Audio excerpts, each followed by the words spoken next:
Welcome back. This is part 2 of a discussion about potential future content for the Nickelodeon All-Star Brawl series. Part 1 focused on potential characters and stages from series already represented in the series, and in this part I'll mention a few character and stage ideas from series not represented yet. And after that, alternate costumes will also be explored a bit, and I guess that's enough setup, so alright, here goes. Going from Jimmy to Timmy, the Fairly OddParents series has some potential. There's a lot about the series I don't like, but they had some legitimately sweet stuff early on, and it would be nice to tap into that. And I think an interesting way to do that could be to build Timmy as a puppet fighter around the love between him and his fairy godparents, Cosmo and Wanda. They don't always do a good job, but when they do, they work best together. I imagine Timmy could have Wanda and Cosmo float around him, but when he inputs, let's say, down special, he tells Wanda to stay somewhere, and when he inputs down special while holding strafe, he asks Cosmo to stay somewhere. So you could set Wanda and Cosmo up on different parts of the stage and have them attack there. On top of that, Wanda and Cosmo could have different effects, opening more gameplay possibilities and further showing off their personalities. Wanda could be more skilled and have some more surefire but predictable straightforward moves. Cosmo, being how he is, could have more unreliable effects.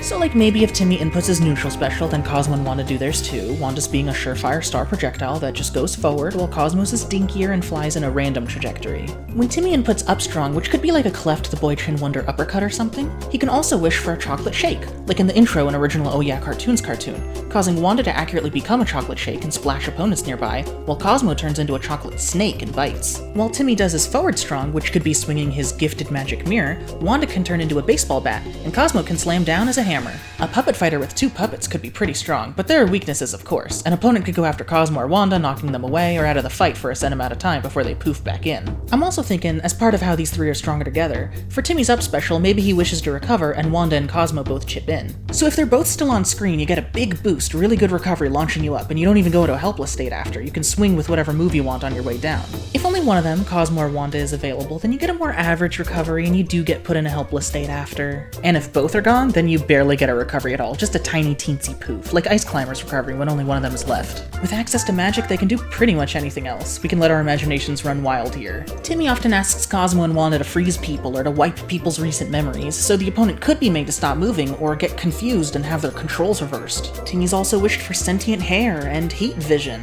He's also been gifted lots of magical equipment, like Easter egg bombs or arrows from Cupid. He could also use one of those magic remotes from Channel Chasers to temporarily pause opponents or put them in slow motion or something. He's also fought with lots of different dental equipment, floss and toothbrush. He's done a lot of stuff. Oh, and a battering ram strong dash attack seems like a good option too. Cause not only is it something he's done, but I feel like a lot of people remember when his dad battering rammed in his room, you know? Remember that? Anyway, yeah, loads of potential. I think these 3 could be totally fun to play, fun to watch, and fun to fight. In Smash, a lot of characters are annoying to fight, at least for me, but I love fighting the Ice Climbers. I love separating them, grabbing one and throwing them away from the other, and watching the other one scramble to get them back. So I think it'd be really fun if you could grab Wanda and throw her away, and Timmy and Cosmo are like, oh no, she's the smart, surefire one, we need her, and they coordinate some combo to hit you away and get her back. Or you hit both Cosmo and Wanda, and Timmy has to be clever enough to solve things fairyless momentarily. Or both Cosmo and Timmy are hit, but Wanda's still able to hit the opponent in the back. I think these 3 could be really dynamic and fun. Probably really technically demanding though, at least this hypothetical translation of them. I don't know. It could be fun, but I don't know how realistic it is. I don't know programming stuff. Anyway, we also got AJ.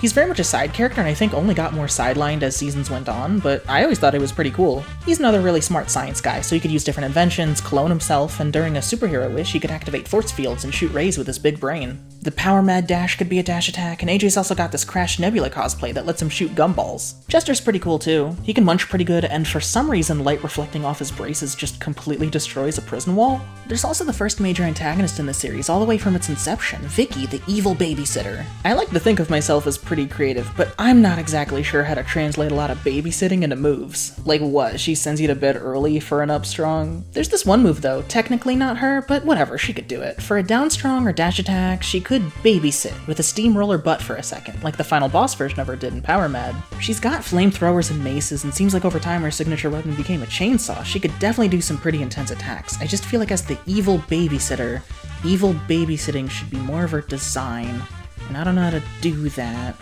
But maybe I'm not thinking about this right? I don't know. Whatever.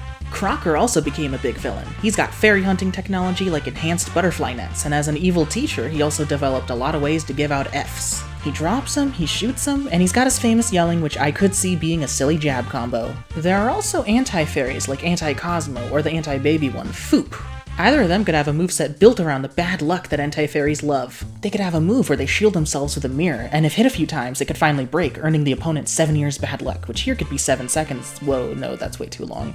A set amount of time, whatever. Ladders could be set up, black cats, and salt could be spilt on the opponent, leading them into a really unlucky bunch of traps. You could also gift the opponent a clock, which I learned is bad luck in Chinese culture as its pronunciation is the same as sending one off for one's end. A whole moveset built on superstitions across the world could be fun. I think they're close enough in size so Foop could be sized up a little bit, and Anti-Cosmo and Foop could be variants of each other with a moveset like this. You also got the alien, Mark Chang. I was thinking he could play a bit like Shuma Garath from Marvel vs. Capcom. He's got his tentacles, he's known for his shape-shifting, and he could do some of his own stuff like shooting goo that could lock opponents to the ground for a bit. The princess trying to marry Mark and rule his planet, Mandai, always looked cool too. She only appeared a couple of times, but when she did, she made a good impression. She's got a flame sword that can fire lasers or freeze things, and if needed, she's also got rocket boots and diamond claws. There's also the Crimson Chin, who I think mainly just flies around and hits stuff with his chin. I'm not super passionate on him as a fighter. I think one of his villains, H2 Olga, looks more interesting. She's made of water, but maybe I'm just not seeing the full picture here, and if added, he could have his evil twin from another dimension as a variant. Watching the Shiny Teeth and Me song, you can see a lot of things that could be moves for Chip Skylark.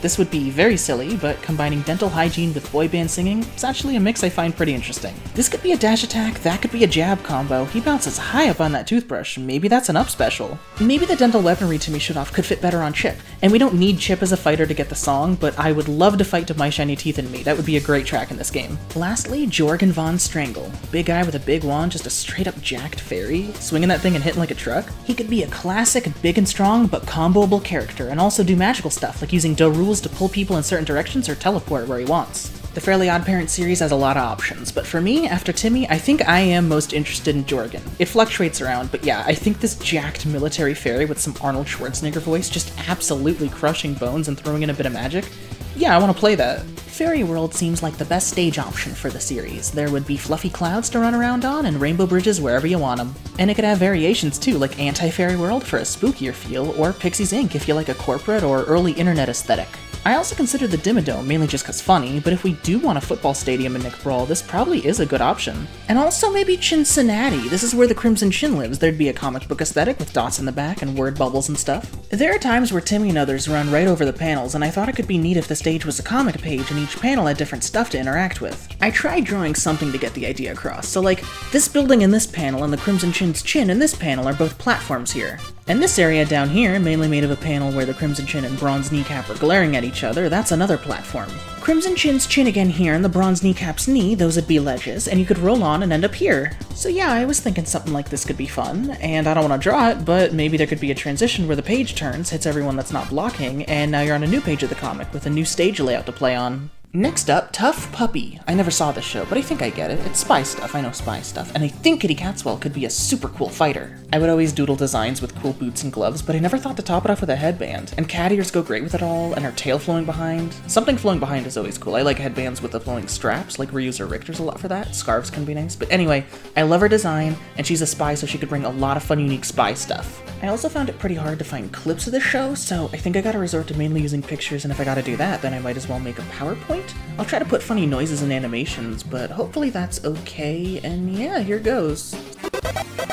So, Kitty Katswell is a spy, agent, person, not really secret. They make themselves quite known, and she is also a cat, and she can do many cat things, and she is also nice. Being a spy and a cat is a fun mix. I imagine her engine's animation could have her lower down using a wire, like a spy, and her ledge hang animation can also achieve this unique spy thing by making use of her cat tail, using it like a spy wire. Next, she could use her tail for more, and her claws too. She slashed stuff a few times, and I think slashing with her claws could make for a nice satisfying finisher, like a neutral strong attack. For some more normals, it's totally in character for her to throw out some punches and kicks here and there. And then of course there's also plenty of room for more spy secret agenty stuff, like blasters. She uses blasters so much you could have a few different ones on a few different moves. She could shoot disjointed but relatively short rays for some and actual projectile shots for others. She could have a move where the player could aim and try to get perfect snipes at unconventional angles. She could shoot people off the ledge with a possible downstrong or shoot ahead of her for a light neutral air, kind of like Me Gunner or Villager in Smash. For a potential neutral special, she uses handcuffs so often, maybe she could use them here. I think they could be used as a command grab where she stuns the opponent or temporarily restricts them from using certain attacks, like strongs or specials. Or this could be a command grab where she cuffs the opponent to her, making them attached to each other, so the opponent can't run too far without pulling Kitty to them.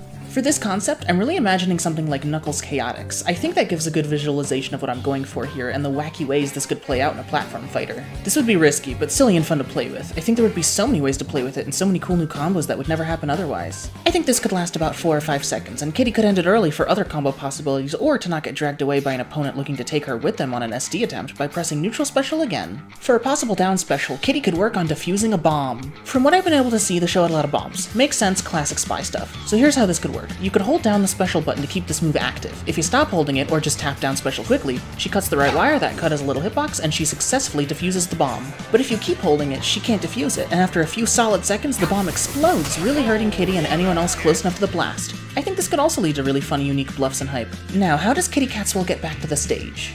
For an up special, she could shoot a grappling hook like a classic spy, and it could be like Joker or Byleth's up specials in Smash Ultimate, bringing the opponent down or having Kitty go up to kick them. Maybe you could decide what you'd like to do by pressing different buttons. You could also potentially aim this. I think it would be really cool to be able to spike someone, but then grappling hook them back up just to be able to finish them again. I'm actually getting ahead of myself and describing a gameplay mechanic I think fits better on a character in the next section, but Kitty could do it, could be fun. For another up special option, Kitty could burst up with a jetpack and ease down with a parachute, which she could cancel into an aerial if she wanted to. This and the grappling hook could both be included, like the grappling hook could be a grounded up special, great for extending combos, while jetpack and parachute are more how she actually gets back to the stage. Or she could do something completely different. Maybe that spy wire could lift her up for a little bit of an escape. She's got options. And then there are still so many more fun gadgets she could bring. She got some kind of techie dynamite looking thing, treasures they've recovered, net launcher, some watch that can swing out a saw blade. For her light dash, she can have a rocket boot boost. And maybe these smaller bombs can be a light down air. She seems to really like them. Maybe for a down strong wear, those classic spy laser grids show up and she dodges it, but her opponents might not. And for a strong dash, how about her cool motorcycle? Maybe you could even hold the strong button down and keep riding it for a bit. For her win pose, she could say goodbye as she's lifted off by a helicopter that dropped her down for this mission in the first place. And maybe to sneak off the results screen after a loss, she could use that classic spy thing of cutting a circle into a window, but cut a hole into the floor. I'm not sure how else to use it, but it's such a spy thing, I felt the need to squeeze it in somewhere, and I think it works well here. Kitty also has a very convenient possible variant in her twin sister, Catty Katswell. Catty looks just like Kitty but with a white streak in her hair, has the same voice actor, Grey Delisle, and has successfully copied her sister before. She can also swipe claws, punch and kick, and figure out how all of Kitty's gadgets work.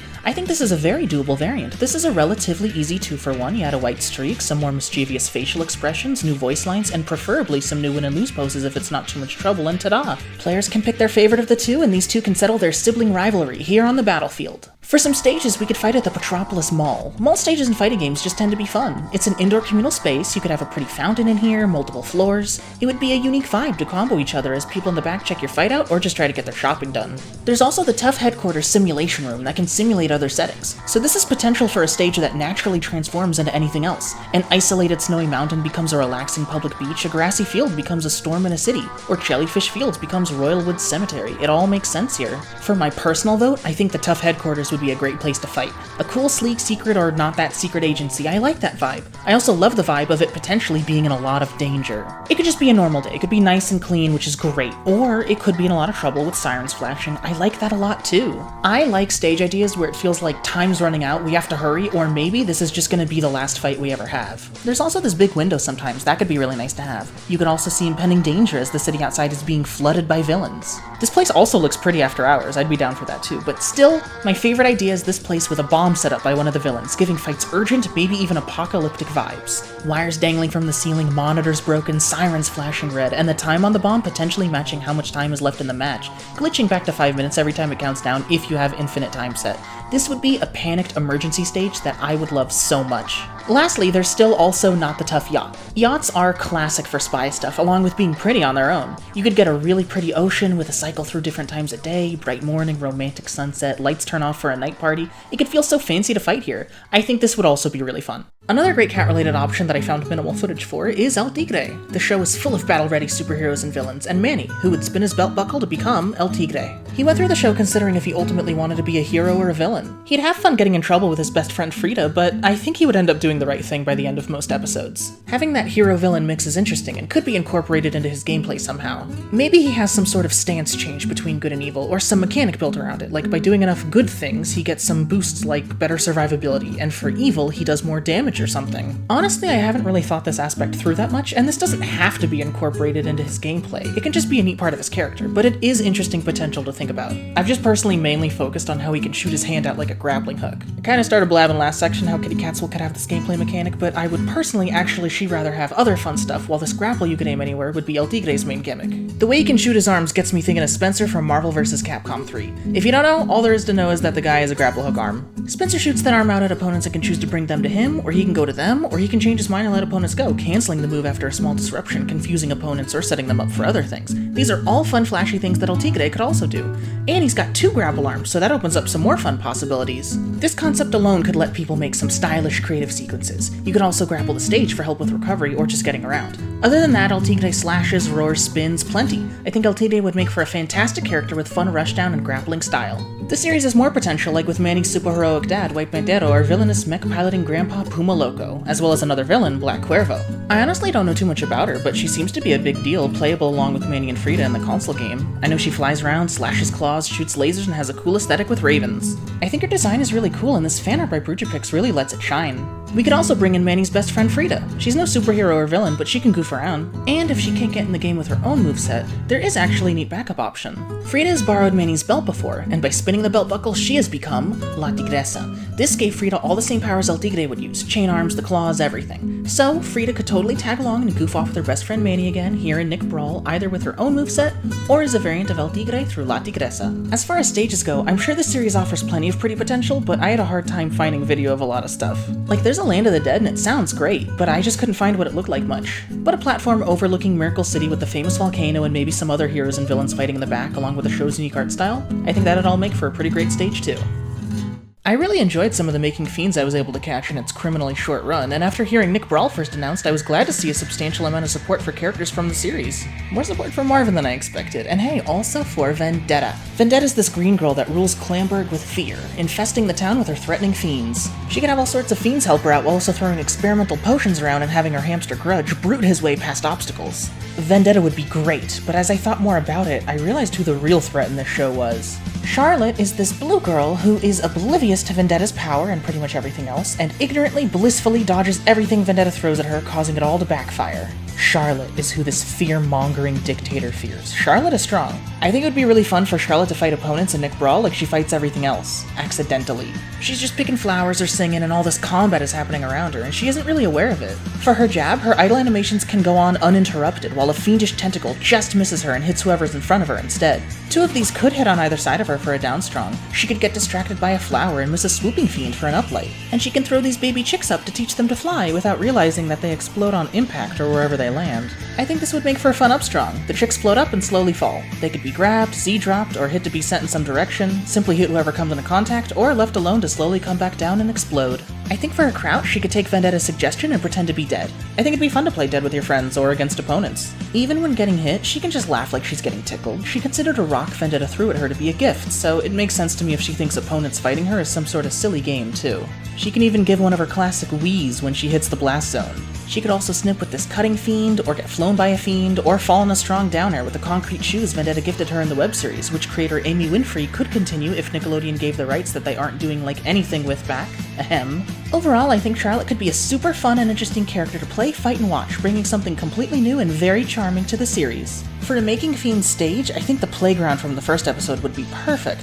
Charlotte's new in town and she goes to elementary school and everyone's afraid as they always are, but she's not, and she really showcases her oblivious fighting style here. As a stage, this playground could have monkey bars, swings, a slide you could actually slide down if you hold down on it, and hazardous fiends trying to get hits in on the fighters playing around. And yet another unique and interesting option for a fighter could come from Chalkzone. Chalkzone was about how a kid named Rudy somehow finds magic chalk that led him to a world where anything erased on a chalkboard goes. When he gets there, he sees his doodle Snap, who teaches him about the world, and then they and his friend Penny hang out there having lots of adventures, getting through problems with creativity by drawing stuff they can use with the magic chalk. In the show, Snap and the other drawings can't use the chalk, they need an artist. That's typically Rudy, though Penny has also drawn stuff. You could have them be variants of each other and make a moveset entirely out of drawing different things. Sure, Rudy and Penny are definitely an option, and another interesting option is that earlier mentioned doodle Snap. Snap is introduced in a fight, calling for Rudy to draw something to help him. So this is how he could fight, with Rudy off-screen drawing all sorts of things for him. Along with batting people away a bit on his own, horseshoes and anvils can drop from the sky, meteors could fall, I think that could work as a weird strong dash attack, stairs could be drawn for Snap to climb or dive off of, and Rudy could even pop out of some portals for extra help. He's been able to peek on Snap like this before using a small portable chalkboard, and popping in like this could help Snap do some moves neither of them could do on their own. For example, they could each hold the end of a ribbon and do some ribbon cutting move. Snap is also aesthetically more unique. He's made of chalk and he walks with a 2-frame walk cycle, and by being a drawing he has things he can do that Rudy can't, like flattening himself against a wall or on the ground. For his crouch, he could actually go into the floor this way. Maybe he could even walk around like this. Even if no Chalkzone characters join the fight, Chalkzone itself as a stage could be cool. Everything's chalk, you have those candy canes growing out of the ground, those cookie trees. Fighting in what looks like a grade school drawing could be pretty fun and surreal. Catscratch basically had 3 goofy rich cat brothers goof around. If I had to pick one, I think Mr. Blick could be interesting. He's fought alongside other Nicktoons in Attack of the Toybots DS. There he threw mice and cheese. He could do that, but his show also had all sorts of ridiculous slapstick and over-the-top snappiness, so I could see him hopping in the air with like a tractor or something raised over his head before he slams it down on you. That's not unreasonable for Mr. Blick. More than that though, I don't understand how demanding on hardware it may be, but conceptually I am more interested in not having to pick just one. Having all 3 of the Catscratch brothers being one fighter together could work. Sticking together like Ren and Stimpy, but also each of them assigned a button. 3 brothers, 3 attack buttons. We have light attacks, strong attacks, and special attacks. Light seems to fit Gordon the best as he's typically honorable down the middle, strong for Mr. Blick as he likes to cheat so he'll force the strongest options to get his way, and special for Waffle since he's the quirkiest. So for example, while you do a down special with Waffle, Gordon and Mr. Blick are still fully available to do their own moves. I'm imagining one moveset spread out across these independently acting 3. They'd still move, grab, block, and get hit together, but this would give players the ability to mash all sorts of ridiculous moves at the same time, and that's the kind of weird, lively chaos that could bring something unique and I think represent Catscratch pretty well. Oh, and I don't know why I didn't think of it earlier, but why a tractor? Blick could swing their car, Gear, which was named after the comic these 3 were adapted from. For stages, Cramdilly Mansion, the mansion these brothers inherited, seems best. We could fight outside it or on top of it, but personally I think I prefer inside it with their butler Hovis sweeping up debris from the fight. While looking around, I did come across the fact that somewhere in their mansion is a hidden door that leads to a strange place known as the Secret World. I didn't find anything other than that info in this picture, but it sounds like potential for a really surreal space where devs would have a good excuse to create whatever layout they want. Bessie Higginbottom is a scout, and she believes when she gets enough badges, she will become a strong superhero known as the Mighty Bee. So naturally, it seems sensible to have Bessie be built around making fires, tying knots, maybe selling cookies, scout stuff, and then for strong attacks, she actually does become this Mighty Bee for a moment to deliver big finishing moves. I don't want to encourage the camping fighting style, I really don't, but as a scout, it would be kinda funny and fitting for her to literally set up camp and stay in a tent while you deal with bees or whatever else she's thrown at you.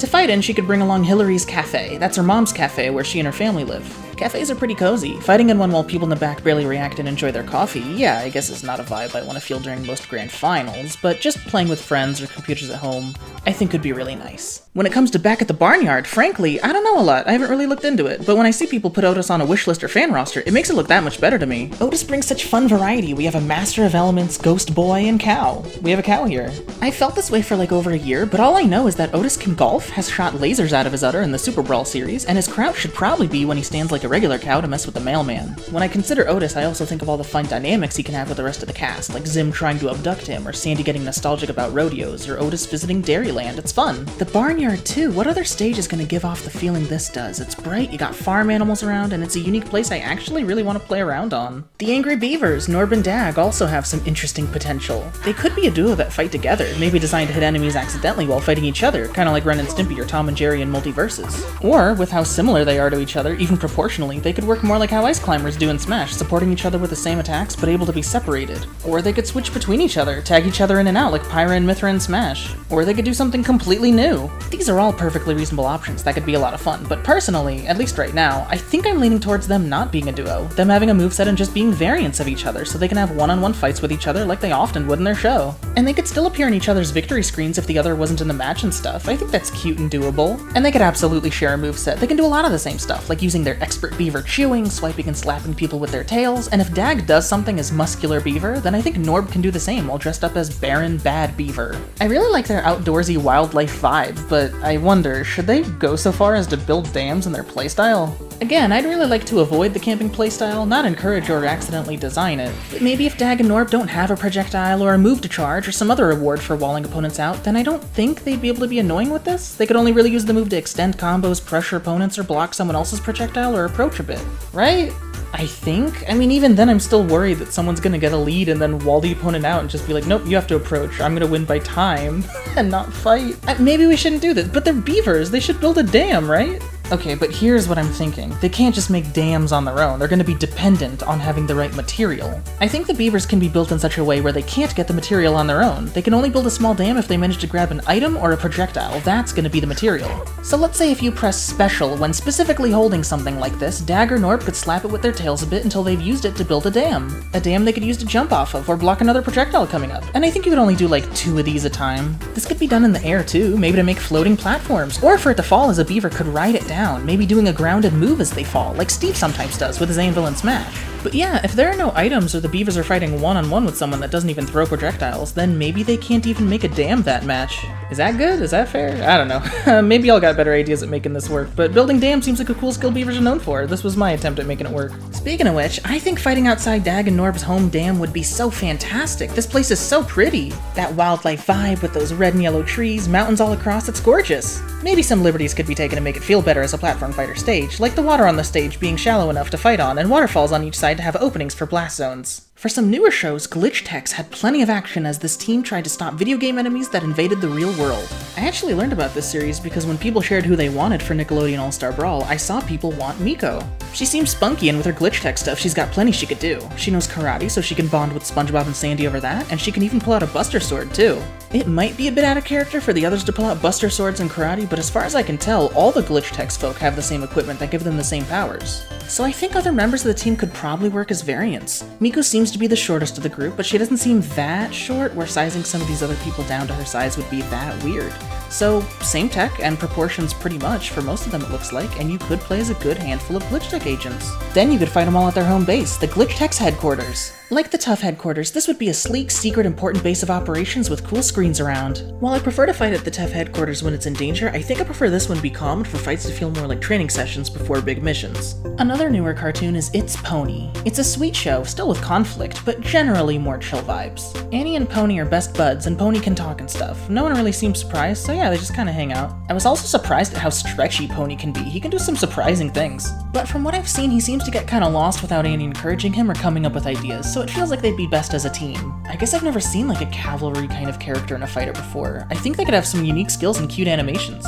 And with their pretty art style, they could bring their bright and green botanical gardens. This isn't a major place in the series as far as I can tell, it's just used for the climax of episode 2 before they both get banned from it, but as the setting for a significant early moment where Pony faces a fear to try and save Annie from a giant Venus flytrap, which could be a stage hazard, I think it's a nice, lush, and potentially gorgeous option. From Middlemost Post, I think Parker J. Cloud is definitely worth considering. Another surprising mix, this is a Cloud who is also a mailman. Immediately some move ideas start to form, but keep in mind, this little creature also shapeshifts, like all the time. So he can shoot lightning, he can rain down, he can fly, he can deliver envelopes and packages, he can stamp stuff, he can be a fist or scissors or a motorcycle, he can do a lot of stuff. Something he can do that I think is particularly exciting is that Parker can become a platform. Imagine that, you could save teammates, you could mess with opponents, you could spin around, that could be funny. You could juggle opponents and then turn into a platform to maybe make them miss a tech, and then drop him and tumble and continue your combo. There's a lot of fun unique stuff this little cloud could do. And yeah, he is a flying cloud, but I don't think that means he has to be super floaty. He can be a bit floatier by Nickelodeon All-Star Brawl standards, but I like the design philosophy of no floaties, and we can totally keep that up, even with a literal cloud. The series also features this big beefy lumberjack-looking boss of Parker's, Angus. He's not a cloud or a shapeshifter, but he was a ship captain, is a mailman, and is beefy. So while I do find Parker more interesting overall, this guy's still a super valid option. Beefy mailman could be fun.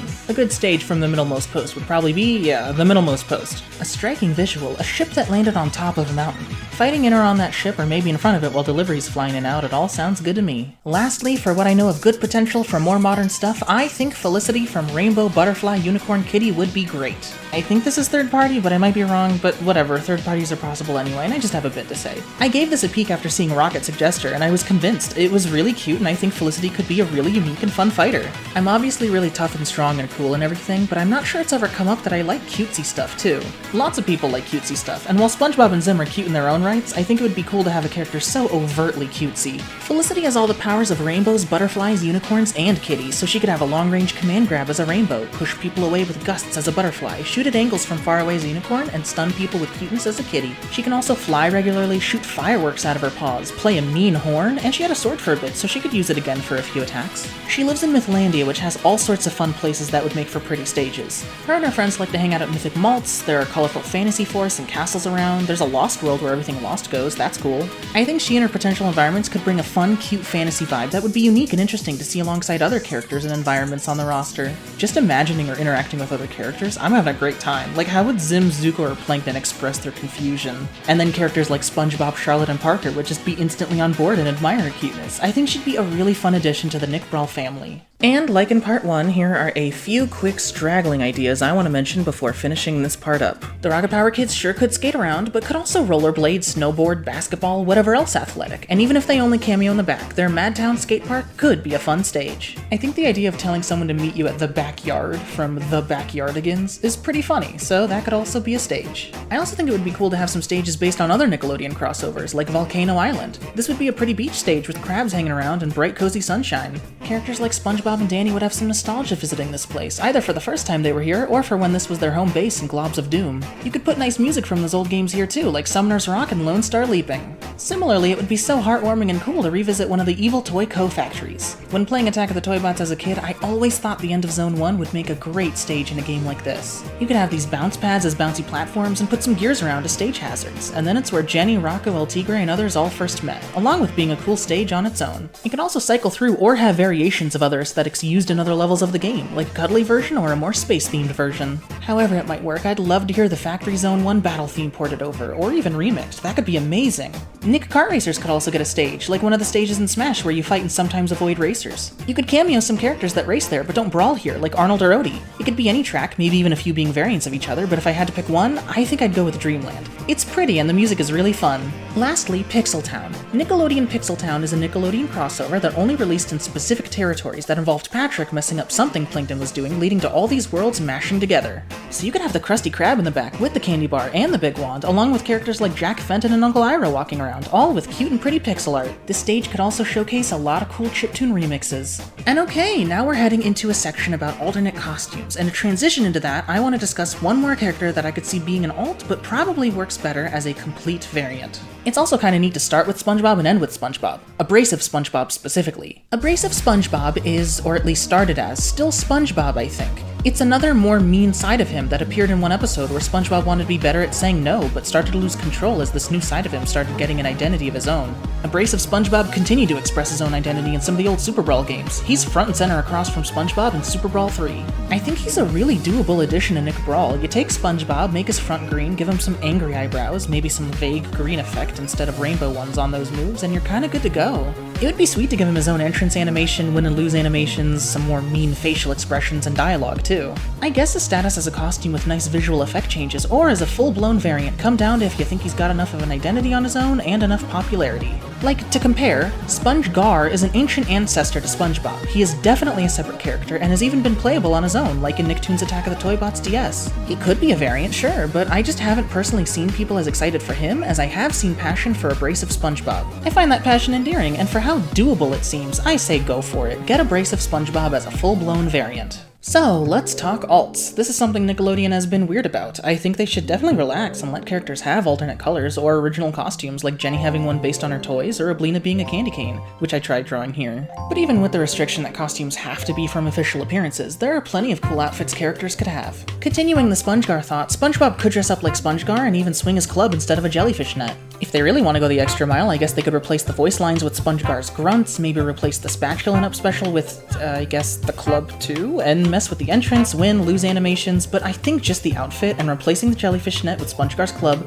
is enough and would be great. SpongeBob could also get his Goofy Goober Rock wizard outfit, complete with the cosmetic change of swinging his guitar in place of his jellyfish net. I tried to draw what this could look like. I think you'd have to shorten the boots a bit, but yeah, I think this could be a cool outfit you could unlock after doing some hard challenge with SpongeBob. And something like a robot SpongeBob could be cool too. Whether it's SpongeBot, the one Plankton put the brain in, or another one, you could add a robotic voice filter and have a cool outfit. I think a few characters have robot versions that would work well as costumes costumes like this. There are countless outfits everyone could have, stuff from Halloween specials, holiday specials, and I put some interesting options together in these pictures. I feel like I'm rushing a bit, but I honestly don't have that much to say. I mean, I think that one looks neat, and I think that one looks neat and fun too, and yeah, they could be good. And I personally really recommend that flashy white suit SpongeBob, video game Danny, evil action movie Jorgen, and hacked Jenny. I kinda considered hacked Jenny as a variant for a bit. I was on the fence about how I felt, but thanks again, Josh. This does make more sense as a cool alt. An alt I'd personally like to see get new entrants win and lose animations, but doesn't need them, and an alt that could be given as a reward for beating some tough challenge.